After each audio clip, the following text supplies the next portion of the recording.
మన BC reservation పెంపు పంచాయతీ ఢిల్లీకి చేరుకున్నది. ఎందుకంటే ఈ హైదరాబాద్ హైకోర్టులో అయితే స్టే ఇచ్చారు. మరి స్టే ఇచ్చిన దగ్గర గిట్లా అవుతే ఎట్లా నడుస్తుంది? పబ్లిక్ అయితే మనం ముచ్చట చెప్తుంది 42% రిజర్వేషన్ ఇస్తామని. గవర్నమెంట్ తిన్న మీద ఆలోచించి 4-5 దినాల నుంచి ఆలోచించి ఏం చేశారంటే పెద్ద మనుషులతో మాట్లాడారు, లాయర్ల సభలతో మాట్లాడారు. గీడు ఉంటే మాత్రం మనకేం జరిగేది లేదు. ఢిల్లీకి పోదాం, ఢిల్లీ సుప్రీంకోర్టులో మనం స్టే తీసుకొద్దాం. ఈ హైకోర్టు స్టే ఇచ్చిన దాని మీద ఎట్లనే వేసి బీసీలకు 42% రిజర్వేషన్ ఇద్దాం. రిజర్వేషన్ ఇచ్చిన తర్వాతనే ఎలక్షన్స్ పోయేది ముచ్చట ముందర తీసుకొద్దామని చెప్పేసి మొత్తం పెద్ద మనుషులు మాట్లాడుతున్నారట. ఈ దానికి సంబంధించి మన కాంగ్రెస్ పార్టీ పెద్ద రోజు మహేష్ కుమార్ గౌడ్ సభ ఒక ప్రకటన కూడా ఇచ్చిండు.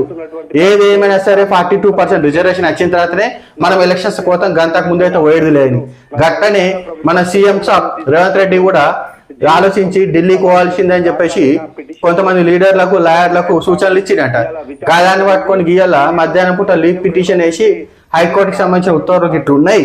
ఈ ఉత్తర్వుల మీద మాకు స్టే కావాలా, 42% రిజర్వేషన్ ఇవ్వాల్సిందే. ఎందుకంటే సమన్యాయం చేయాలంటే ఈ రిజర్వేషన్ అత్యనే గమ్మత్ ఉంటుంది, లేకపోతే కరెక్ట్ కాదు. మేము మాట ఇచ్చినాం పబ్లిక్ కి, ఈ మాట ప్రకారం రిజర్వేషన్ ఉండాల్సిందే. ఆడ 42% పబ్లిక్ ఉన్నారు, వీళ్ళందరికి న్యాయం చేయాలని చెప్పేసి ఢిల్లీలో తెలుసుకోనికి మన వాళ్ళు బయలుదేరారు ఆల్రెడీ. మధ్యాహ్నం లీవ్ పిటిషన్ పడుతుంది అనుకో, ఇక దానికి సంబంధించిన ఏం ముచ్చట్లు ఉన్నా కానీ నేను రేపన్న ఎల్లుండా మళ్ళీ తీసుకొస్తాను. ఎందుకంటే అప్డేట్ అనేది ఇప్పుడే రాదు కదా, అందుగురించి అని చెప్పేసి గా ముచ్చట్లు నేను తీసుకొస్తాను. గప్పరానికి మన బీసీ రిజర్వేషన్ అయితే పెంపు పంచాయతీ పెండింగ్లు ఉన్నట్టే. చూద్దాం మరి ఏమవుతుందో.